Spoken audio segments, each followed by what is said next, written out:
listen to remember and accept. I allow to taste the truth of God, the Jataka Tales words.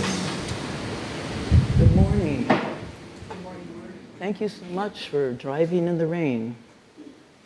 We just came in ourselves, and anyway, I really appreciate it.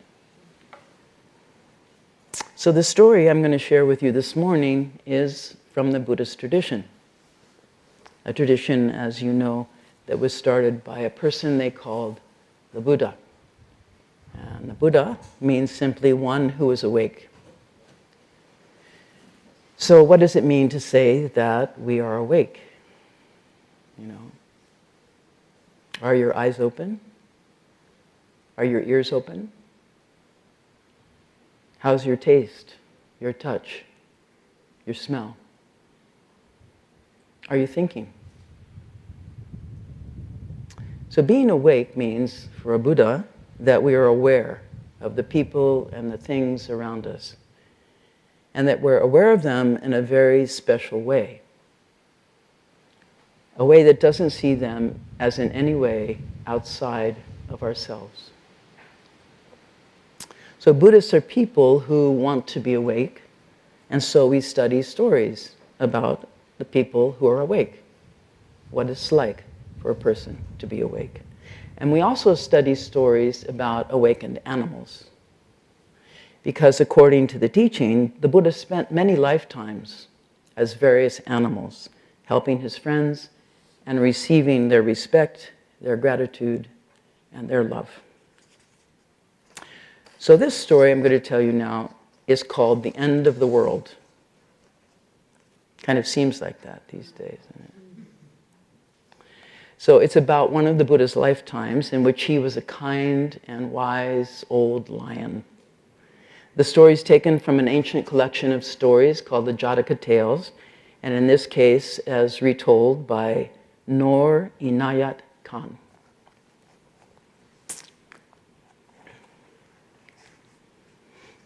One day, a little hare sat under a fruit tree and thought, and thought, and thought.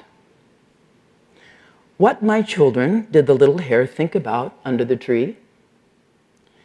What will happen to me when the earth comes to an end? He thought. And at that very moment, a fruit fell from the tree. Off ran the little hare as fast as his legs could carry him. So sure he was that the noise of the fruit falling to the ground was that of the earth breaking to pieces. And he ran, not daring to look behind him. "Brother, brother," called another little hare who saw him running. "Pray tell me what has happened." But the little hare ran on and did not even turn to answer.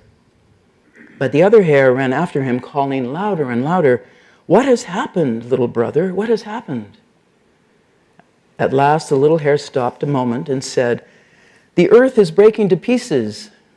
At this, the other hares started running still faster, and a third hare joined them, and a fourth and a fifth, till 100,000 hares were racing through the fields. And they raced through the forest and the deep jungles, and the deer, the boar, the elks, the buffalo, the oxen, the rhinoceros, the tigers, the lions, and the elephants, hearing that the earth was coming to an end, all ran wildly with him. But among those living in the jungle was a lion, a wise lion who knew everything that took place in the world. And when it became known to him that so many hundreds and thousands of animals were running away because they believed the earth was breaking to pieces, he thought, "This earth of ours is far from coming to an end, but my poor creatures will die if I do not save them, for in their fright they will run into the sea." And he ran at such a pace that he reached a certain mountain which lay in their path before they came to it. And as they passed by the mountain, he roared 3 times with such a mighty roar that they stopped in their mad flight and stood still, close to each other, trembling. The great lion descended from the mountain and approached them. "Why are you running at such a pace?" he asked. "The earth is breaking to pieces," they replied. "Who saw it breaking to pieces?" he asked. "The elephants," they replied. "Did you see it breaking?" he asked the elephants. No, we didn't see it, but the lions saw it. Did you see it? He asked the lions. No, it was the tigers who saw it. How about you, tigers? No, the rhinoceros is the one who saw it. No, the oxen, the buffalo, the elk, the boar, the deer. And then the deer said, well, it was the hares who saw it. And then the hares said, well, it was the little one who told us that the earth is breaking to pieces. Did you see the earth breaking? He asked the little hare. Yes, Lord, replied the hare, I saw it breaking. Where were you when you saw it breaking? He asked. With a trembling voice, the little hare replied, I was sitting beneath a fruit tree, and I thought, what will happen to me when the earth comes to an end?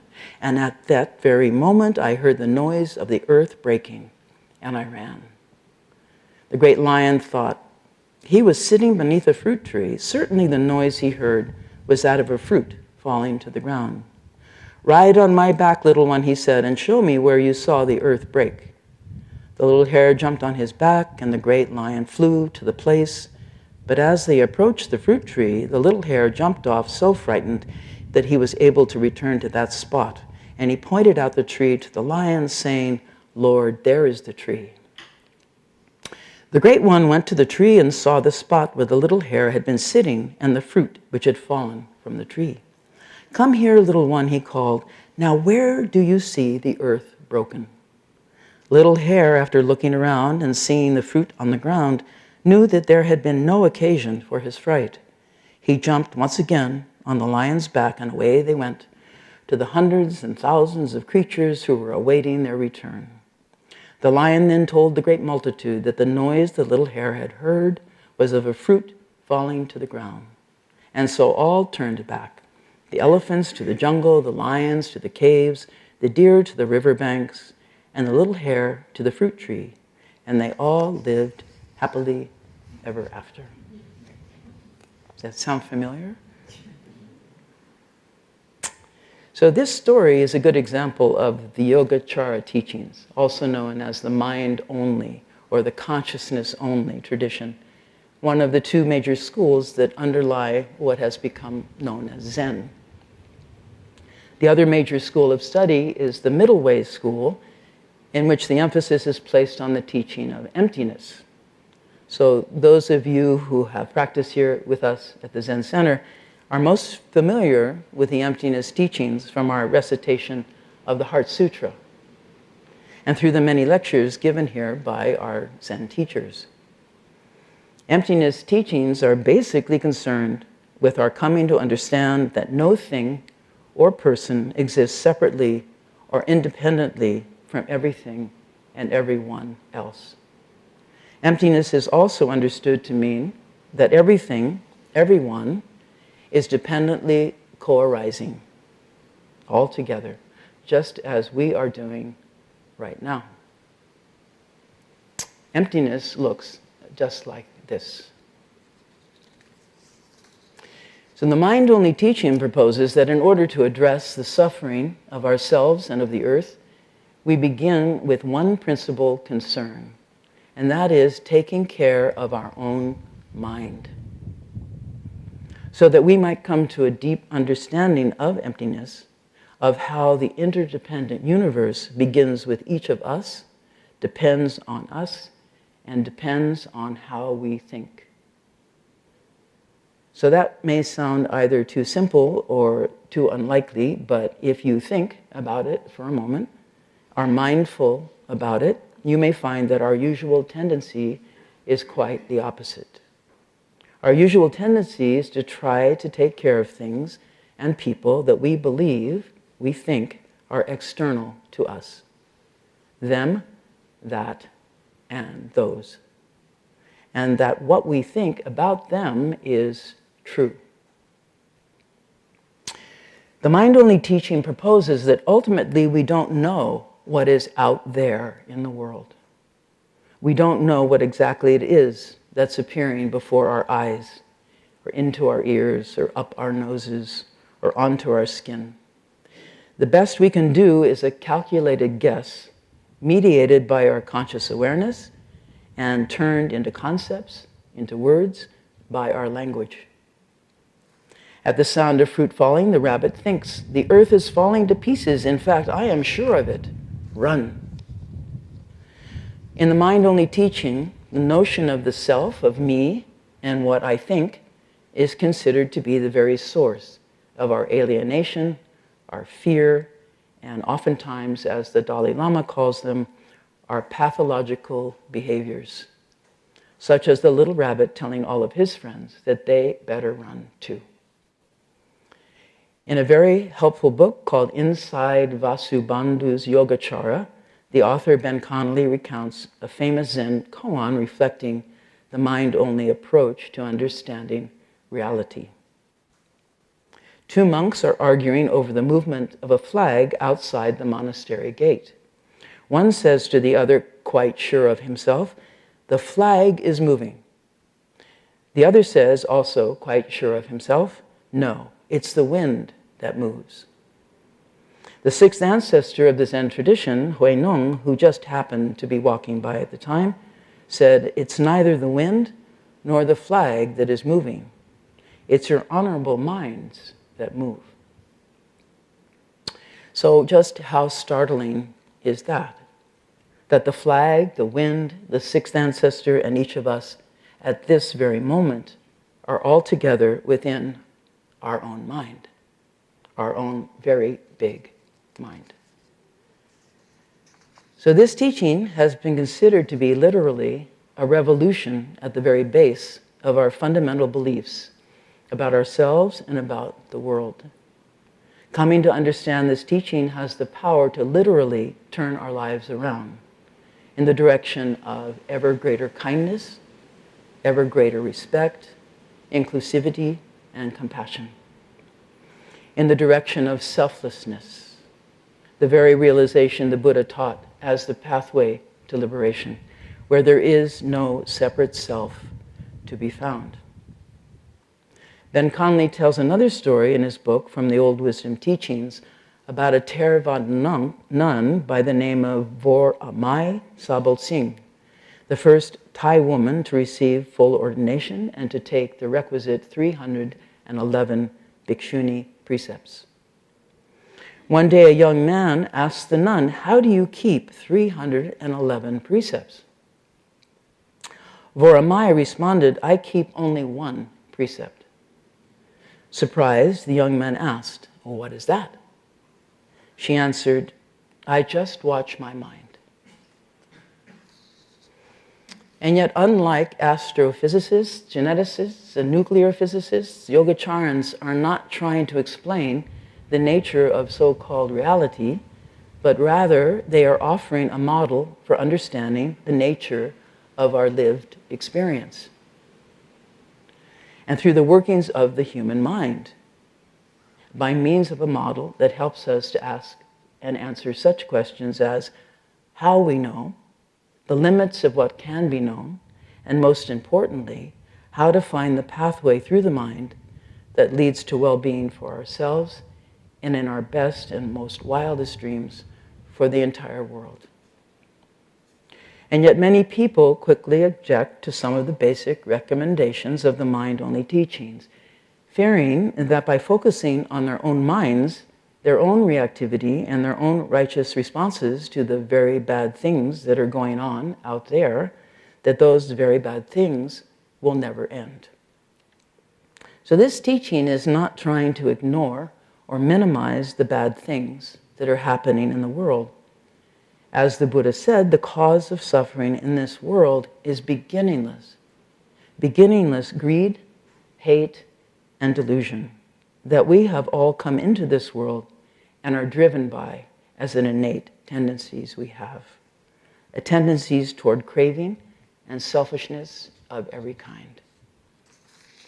The revolution is away from craving and selfishness, and therefore it is deeply personal and hopefully highly contagious. Gandhi was a revolutionary, Martin Luther King Jr. and Rosa Parks were revolutionaries, Buddha was a revolutionary, and each of us who wishes ourselves to be is a revolutionary. We are the ones wishing to turn the light of the world's suffering away from notions of ours and yours, me and mine, their problems and not my problems. There are only our problems.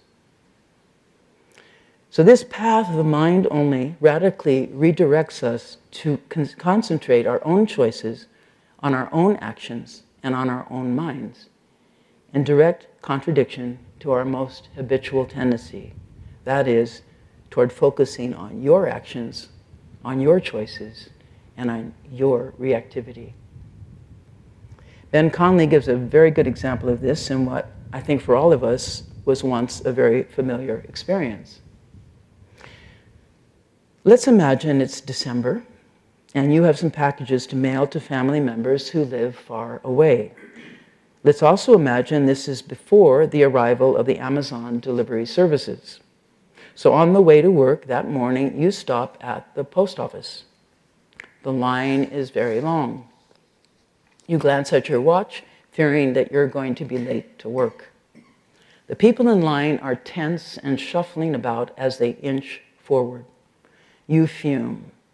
Why don't they have more federal employees working at the desk? And then you think, it doesn't smell very good in here. And as you continue shuffling, you notice that it has taken 5 minutes for the older woman up ahead to mail her tiny package. And you think, come on, how hard can it be? A child in front of you is having a tense exchange with her mother, and you have some great ideas about how this mother could be a better parent. Sweat beads on your forehead as you glance at the clock yet again and tensely check the messages on your phone. The line inches slowly forward. And then Ben Conley offers us a recommendation from the mind-only approach to meeting with reality. This word reality coming from the Latin for things, as in related to things. So here in the post office, we are related to things that are ticking us off. And yet, if we so choose, we can turn our attention away from the things themselves and onto the mind that is thinking about those things. Time is a thing that we think. Other people are things that we think. And so are the thoughts we are having about all of it. Thinking things, or as I like to say, thinging. When you bring your attention to the mind that thinks, you will notice that along with thinking, there are feelings. Feelings are a very big reason we even care about what time it is, about who's in line ahead of us, and about how they are all making me late to work. So given that the mind is not in any way separate from the body, it's best to see how both of these are arising together. The Dalai Lama calls this combination of thinking and feeling emotionalized conceptualizations. Emotionalized conceptualizations, which are the source of our suffering, but not only ours, of the entire world. For example, there's greed. I want it, a result of positive feelings. There's hate. I don't want it, a result of negative feelings. And there's delusion, a result of not being sure of what I feel about it one way or the other. So back at the post office, having shifted my attention to my own thoughts and feelings, I see how frustrated I am and how my frustration is leading to judgmental thoughts that float into being and then disappear as a new judgment floats into place. I may even be able to see how my suffering and frustration are shared by everyone else in the room, especially the poor federal employee behind the desk who has also just received her termination notice. Seeing our shared suffering, I might then feel a connection with everyone around me. I might relax and pass out some kind smiles, some gentle words as I move through the line. And still, as Ben adds to the end of the story, I will be late for work. He then says, directing our attention to the consciousness itself does not create a world according to our desires, but it just might create a happier way for you and I to live in the world together. So this same approach works in any situation that you may find yourself.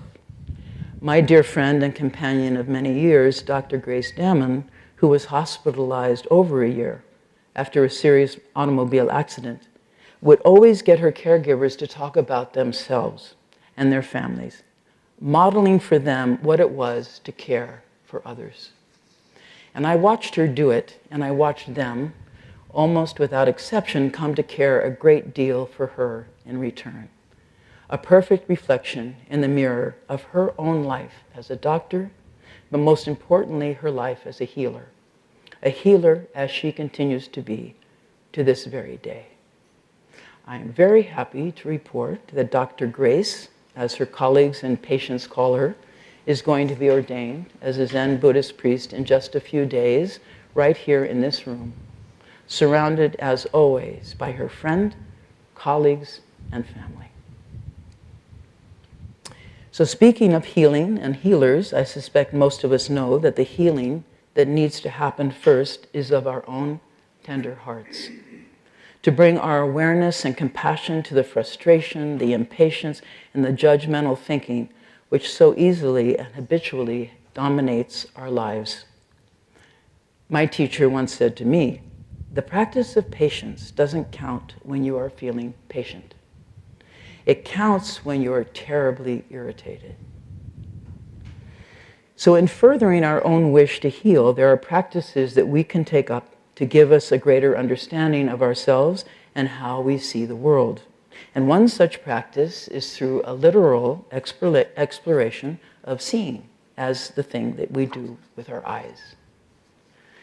So as I said earlier, Yogacara is focused on experiential learning, focused on the very basic experiences we are each having throughout our so-called normal days.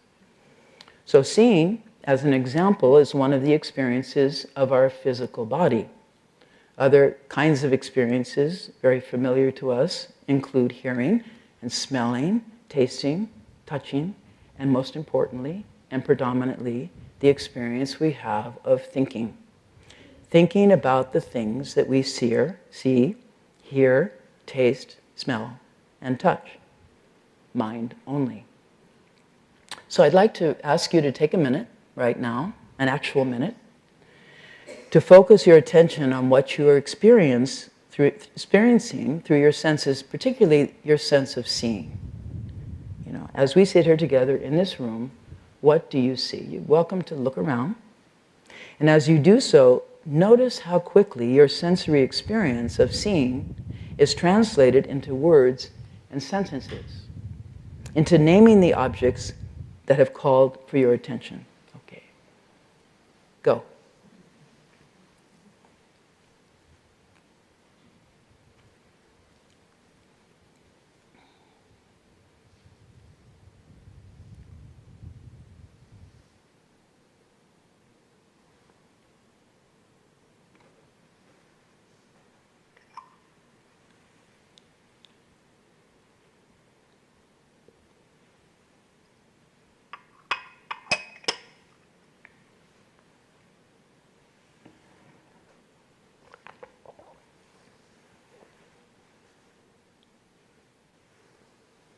Boy, a minute's a long time.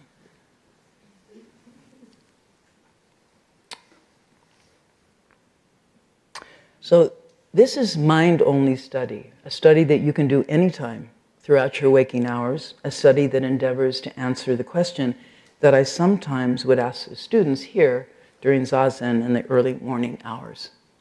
Are you awake? So one of the things you may have noticed as you were attending to your own experience of seeing is how effortlessly you split the world into two. There are the things you conceive of as yourself and the things you conceive of to be other than yourself. Those things that you see with yourself quite naturally seated in the center of it all. So not only is self-centering the primary target of the Yogacara study, decentering from the self is the very foundation of the Buddha's own awakening. Vasubandhu, the primary teacher of the Yogacara tradition, points us toward another possible way to view our experience, and that is that everything conceived as self or other occurs in the transformation of consciousness. that everything conceived as self or other occurs in the transformation of consciousness. So in other words, that self and other are mere concepts, ideas, notions occurring within our awareness. Awareness that Vasubandhu has likened to a river, moving along as a process of endless change. In other words, any ideas you are having right now about yourself and about the rest of us are merely ideas that have arisen within your mind and will soon float away. If you look closely at your experience for a generous amount of time, as we do in meditation, you'll find many, many things. But what you won't find are things that don't change. There is simply a process of transformation, of endless change. In seeing the true nature of their own experience as an unending flow, the Buddhas and ancestors came to view the world around them, along with themselves, as simply a miraculous appearance. Naturally intimate, generous, joyful, and compassionate. The Buddha called himself Tathagata, meaning that which thus comes and goes. And he describes himself as merely a flowing occurrence, the outward form of which was relaxed, compassionate, and available to all who came to him for teaching. In the many centuries since the Buddha gave these teachings about selflessness, suffering, and change, centuries in which those teachings have been elaborated and codified, many human beings have found themselves deeply inspired by the Buddha's example and by his words. And so here we are today as the inheritors of those many centuries, not only of devotion, but of diligence. I think it's that diligence part that strikes many of us as challenging. There's a Zen saying that everyone wants to talk about enlightenment, but nobody wants to talk about the sweating horses. You know, the diligence, the devotion, and the discipline. So therefore, I want to give you the no-sweat approach to engaging with Buddhist practice.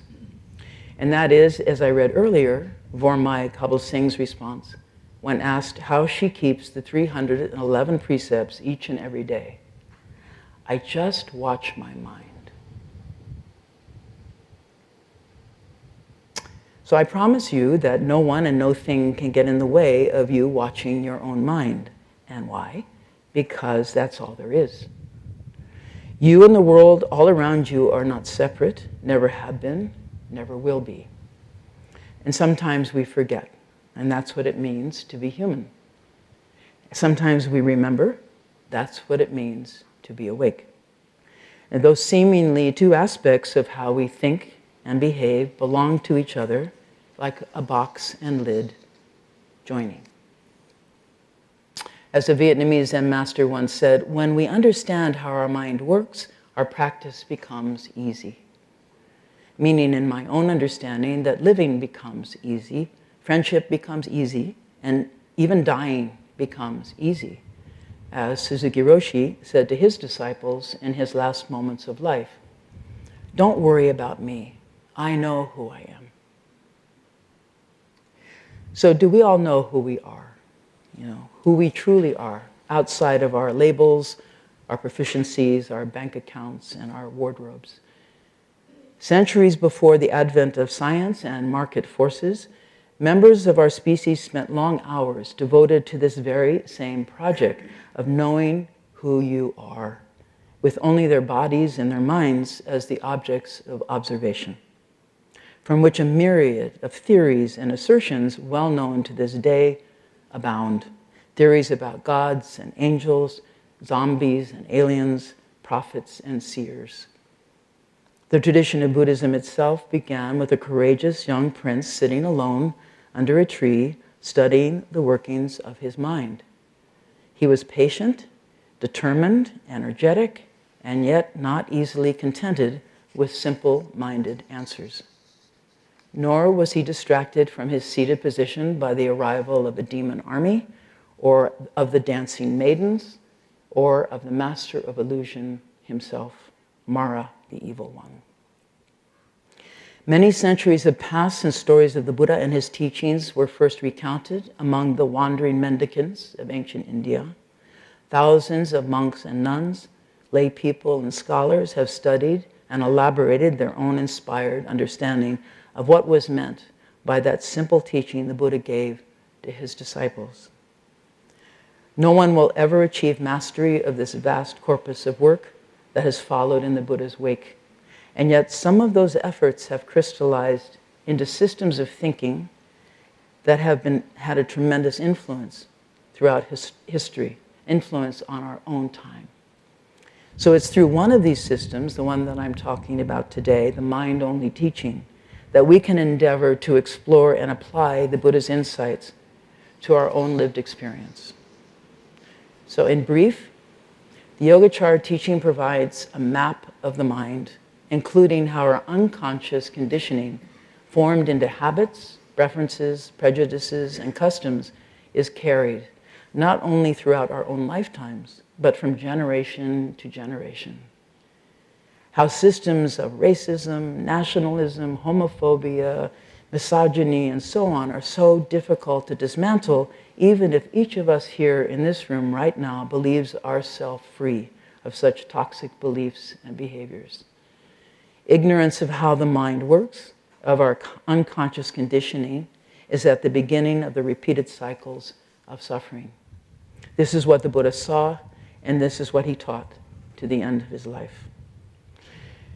When Bodhidharma, the founder of Zen, came to China from India, he reportedly said that the Lankavatara Sutra, a Yogacara or mind-only text, was the only sutra, explaining why so many of the early Zen texts are loaded with Yogacara teachings. And when Bodhidharma in turn chose Hueko as his successor, he reportedly handed him a copy of the Lankavatara Sutra saying, "Everything you need to know is in this text." So here's a quote from an introduction to the Lankavatara Sutra by Red Pine, who is a well-known translator of Buddhist texts. The Lankavatara Sutra is the holy grail of Zen. Passed down from teacher to student, it covers all the major teachings of Mahayana Buddhism and yet contains but two teachings. One, that everything we perceive as being real is nothing but the perceptions of our own mind. Number two, that the understanding of this is something to be realized and experienced for ourselves and cannot be expressed in mere words.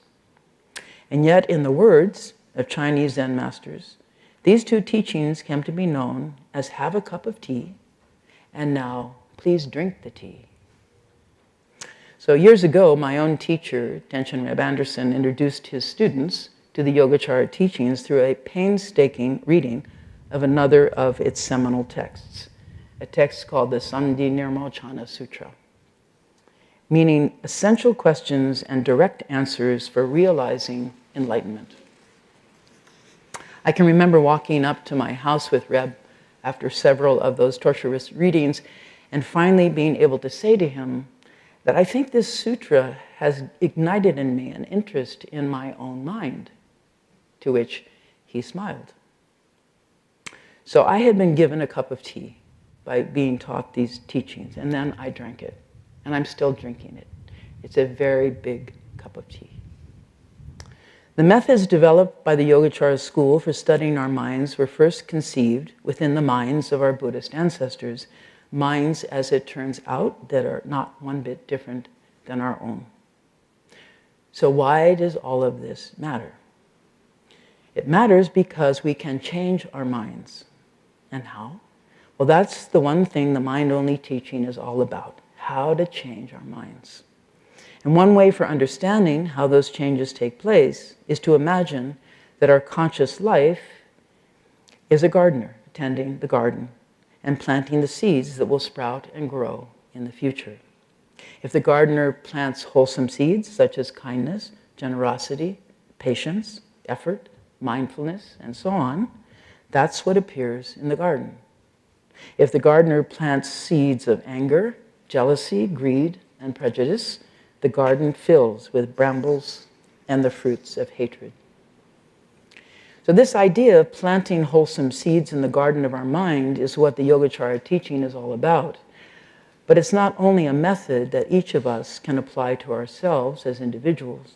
It also needs to be applied to our communities as a whole, especially now, as we are facing the anxiety and fear being born from the planting of violent and angry seeds world round. And yet, as we all know, these thoughts and behaviors are nothing new, which is why the Buddha taught the antidote to hatred during his lifetime over 2,500 years ago. Nothing new. And yet, as the living inheritors of the world of suffering beings, we are the ones who must respond to the cries of the world, to respond to hating, as the Buddha taught, by not hating. Not so easy. Responder to the cries of the world is the very name given to the goddess of compassion herself, Avalokiteshvara in Sanskrit, Canon in Japanese, and Kuan Yin in Chinese. She's a bodhisattva devoted to the welfare of others and equipped with 11 heads and 1,000 arms to assist in her mission. We have a very beautiful carved statue of her standing in the new Zendo at Enso Village, where I now live. I once had this idea of Kuan Yin as really the embodiment of our community, the eyes and the arms of the Sangha, made up of any and all who are brave enough to turn toward those in our families, our towns, our nation, our world, who are suffering from brutality of any kind. But also to those who, out of the extremes of pain, anger, and ignorance, have turned their hatred onto others. An assignment about which Mel Weitzman, our beloved former abbot, once said, "Who told you enlightenment was something you were going to like?" So I'm going to end this morning with a lovely poem by Chinese poet Po Zhi from the 8th century, translated by David Hinton.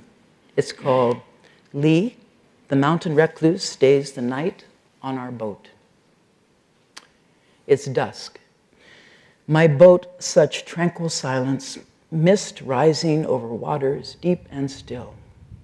And to welcome a guest for the night, there's evening wine, an autumn qian. A master at the gate of way, my visitor arrives from exalted mountain peaks, lofty cloud-swept face, raised all delight, heart all sage, clarity spacious and free. Our thoughts begin where words end.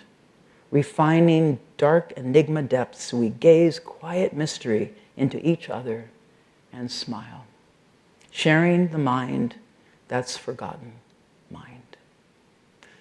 Thank you very much.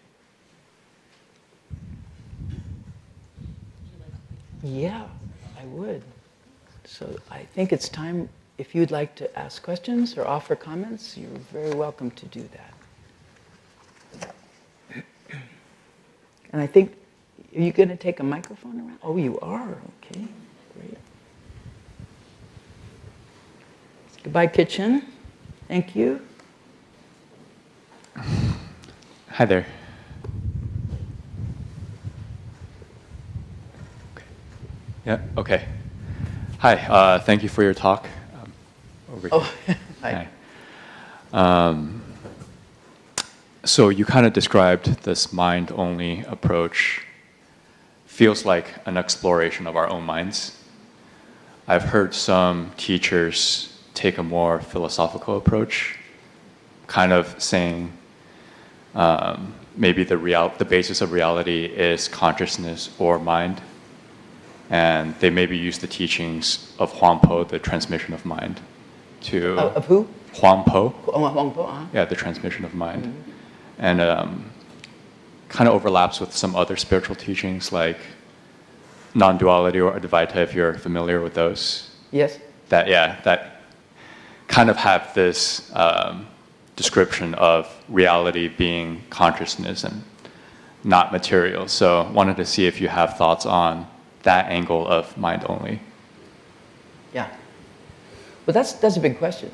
And I'd be happy to talk about that. I guess the simplest thing I could say is that Mind only is emphasizing exactly what you said. Watch your mind. Just try to do that. Even for a minute, that was kind of hard. Just watch your mind and the dance of events before you get lost in the dream. And then most of the time, I certainly confess, I'm lost in the dream. I'm thinking about tomorrow or later today or what's for lunch or, I'm often lost into my conceptual world and my conceptual and feeling world. So this is an invitation to really tune in to that play, the play of the mind. So that's the gift of this particular emphasis, this tradition. The emptiness teachings, which is the middle way school, they're not exactly in opposition, but they are in conversation with each other. Because the danger of the mind-only school is reifying the mind, turning it into a real thing. Oh, it's the mind. Making it a thing. Like we do with make things into things. We think things into things. We can do that with the mind as well. So that's a dead end. Emptiness teaching is no mind, no Buddha. Mind-only teaching, this very mind is Buddha. So there's a little saying, if the babies are crying, tell them this very mind is Buddha. And when the babies stop crying, no mind, no Buddha. So those are the two, and they balance each other. They're complements. You get too carried away with no mind, no Buddha, you better come back to having a mind and taking care of people and things in a kind way. Whether they're there or not. Whether there's really anyone there or not. Just be nice. The Dalai Lama said, my religion is kindness. I think that's enough. So I don't know if there's any more you wanted to add, but how's that? Thank you. Maybe it just seems like different pointers, like we always say, different pointers of the different same pointers reality. For different problems. Yeah. Yeah. Right. Thank you. You're welcome.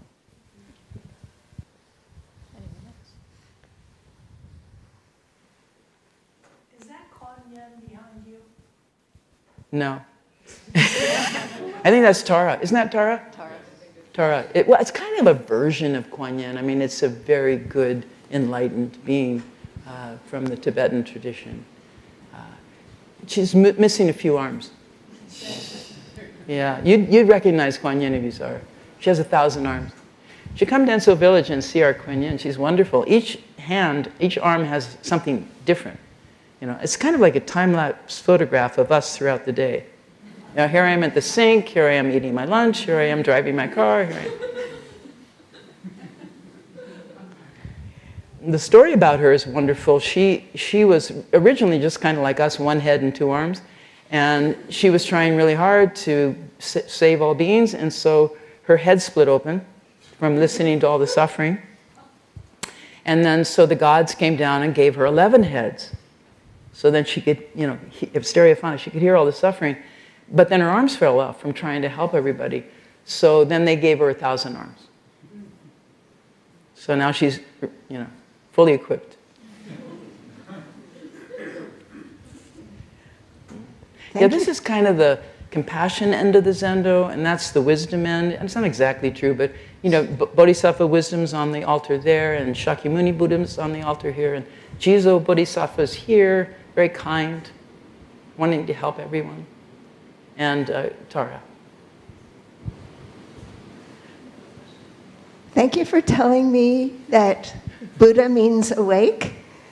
It sounds very much like woke. Yeah, too bad that word has been, badly abused. I like the word woke. I pride myself on it. Don't you? Hi, Fu. Thank you so much for your talk. I feel like you're saying, in a more elaborate way, we need to plant seeds of kindness in our own life. I guess what I'm struggling with, which I imagine other people are as well, is just witnessing I'm feeling so much heartbreak and grief over the inhumane things that are happening to our immigrants, and just such a deep sense of hopelessness and helplessness. And I guess I would like love you to speak about how do we deal with that, and is it enough to just be kind to the person next to me? Is there, I feel like I should leap on a plane and go to El Salvador and do something, yet I'm not really in a position to do that. So I guess if you could just speak to how do we deal with that is happening right now. Thank you. Yeah. Yeah, someone else told me they were going to get on a plane and go to Syria. So, I guess we could all get on planes and go somewhere else where there's pain and suffering. But we don't have to go very far, actually. There's a lot going on right here, in our town. I think the message is universal. If humans were to understand this message, the main thing is to understand you can't do anything by yourself. I can't do anything by myself, and I'm not by myself. One of the reasons I came to join Zen Center and take part in a big tradition back in the 60s when there was other choices to be made, like violent ones, angry ones, was that I didn't want to try to do it by myself. And there were the Buddhists. There was this whole thing, this whole big crowd of people who had devoted their lives to being kind and nonviolent and so on. So, getting the message of kindness into the minds of humans seems to be a mission all of its own. I'm on a mission for the Buddha. And I see a hand raised over here, just a sec. So, I don't know how to work with your own internal. I think this is an instruction for how to work with your internal suffering. To relax, to calm down is not going to harm anyone, and it's really not going to change the outcome far, far away. But it might allow you to have the energy you need to respond to what you can do, where you are. And I think you're not alone. So many like-hearted people in this world, all of you in this room, and all the people I meet are asking the same question. What can I do? How can I address suffering? And it's age-old. This is not new. Right? It's just our turn. So I'm listening for solutions. Anybody has anything really good to do, I'd be happy to hear about it and offer it to all of you. Good morning, Fu. Over here to your right. Oh, hi. Hi. Good morning. Long time. It's been a long time. Yeah. Too long. Good to see you. Greater to see you. Thank you. Yeah.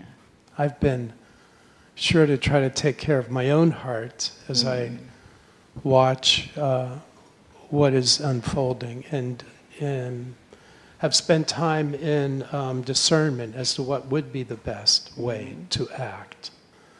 And I found that I have to relieve the feeling that only we are suffering, but it appears that, as the Buddha taught, we are all suffering. It doesn't matter what identity that we have or label that we have.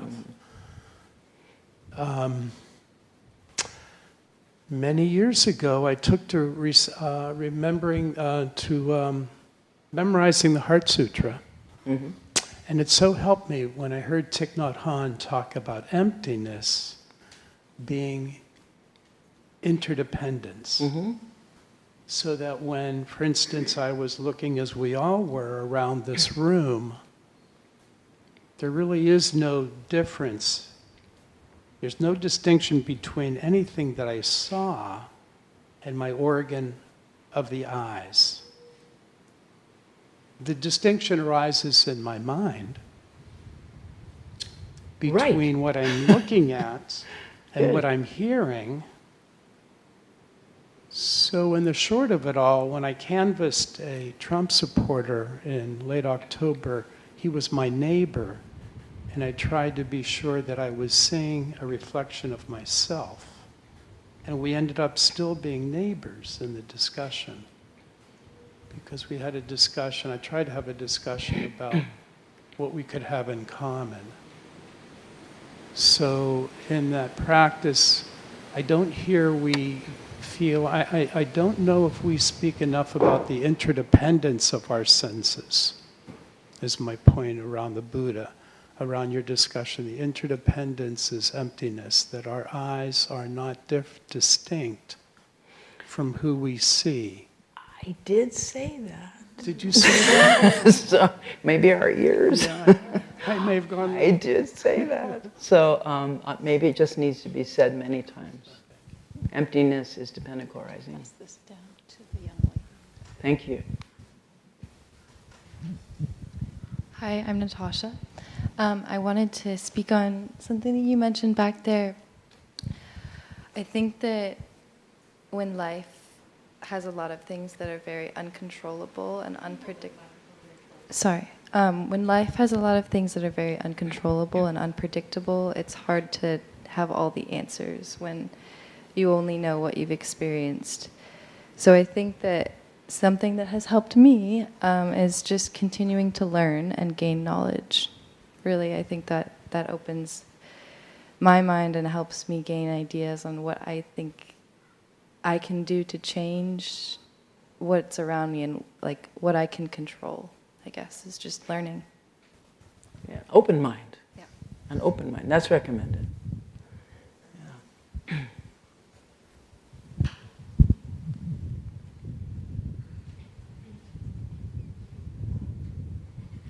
Hello, thank you for your talk.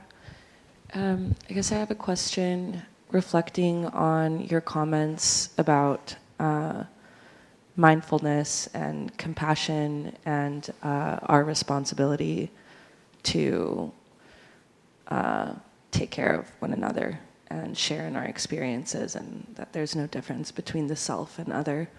So I think rationally and psychologically speaking, I understand that there is a point where it becomes, or it can become even an unhealthy, or what's considered an unhealthy behavior in over empathizing, or even, in some contexts, enabling others.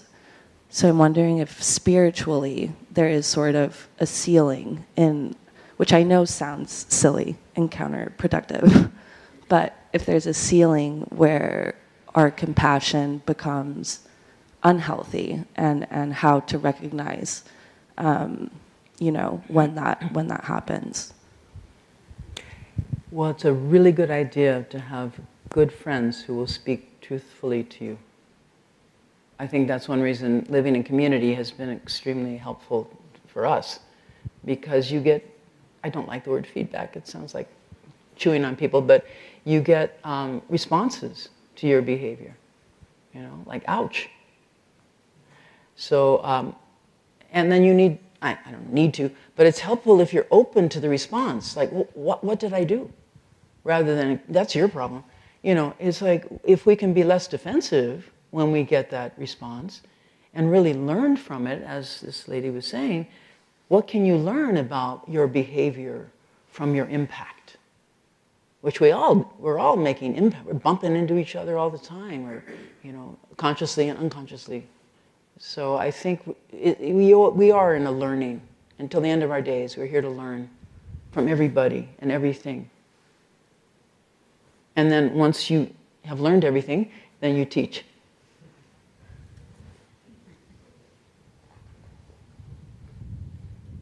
Or a little something, anyway. Okay? Oh, you've got the mic. Okay. Is that time? All right. If you're up for it. One more? Yeah, go.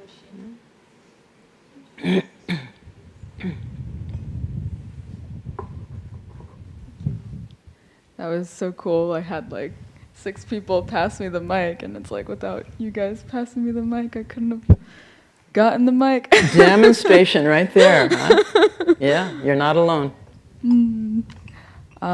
Thank you so much for coming to Green Gulch again and giving another talk. I really appreciated it. Something you said evoked a curious thought, which was, while your exercise allowed us to watch ourselves start dreaming as we contacted the sense objects. And do you think it's possible to be dreaming without being lost in it? Because I feel like when I am watching, the dreaming kind of stops. So I wonder if it's possible to be like dreaming and watching. Does that make sense? Let's see if I can do it. I think dreaming, by the way we use that term, really is not awake. You know, if we're going to say, I'm watching my story making, I see myself make a story. Here, I'm going to tell you a story now. It's possible that you can ride that horse, the horse of thinking. Like as Nagarjuna said, you all forget you're riding the horse you're riding, the horse of language. So we forget that our thinking is a very new little function for us primates. It's very new. It's only 80,000 years or something. We've been blah, blah, blah, blah, blah, making up theories and philosophies and religions and all kinds of things out of our thinking. It wasn't there. The God of our people. It wasn't offered in language, but we made it up. So we have created the world through our thinking that we now inhabit, that we think was here. So, you know, it's kind of funny. So what we're really trying to do is break through that veil of that assumptions about what's here, what's true, what's real, and find out for ourselves by using ourselves as an experimental base. Because you're an example of what's going on in the world. We all are. How do humans make this thing happen that turns to hate, to violence? I mean, the reason Buddha cared about it wasn't just what metaphysical or how interesting, philosophical. It was because people were suffering from how they thought about each other, about themselves. We all suffer by how we think about things. So that's the point, is if you're just having a nice little dream and you're riding along on your horse and it's a beautiful day, fine. But if you're starting to have dark thoughts and it's starting to storm and you're beginning to blame other things for your problems, maybe you want to look at that story, you know, and see what's going on there. The rabbit told everyone to run, you know. So, yeah. Thank you. Oh, you're welcome. You're welcome.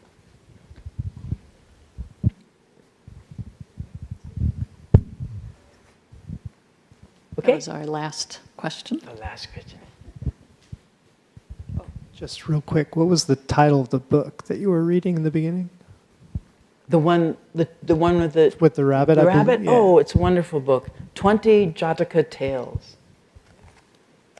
Just got it in the mail. Amazon. Thank you so much. Came in 2 days. I couldn't find my copy, which I've had for many, many years, and I was running around like a rabbit. Oh my God, I can't find my book. And so my dear partner said, "Don't worry, it'll be here in 2 days."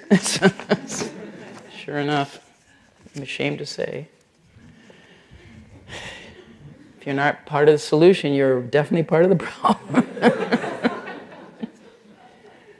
Okay, well, so nice to be here with all of you, and I hope you have a great day. I think there's a little break in the weather for driving home, and then there'll be more rain. So everything changes. Thank you very much. May our intention equally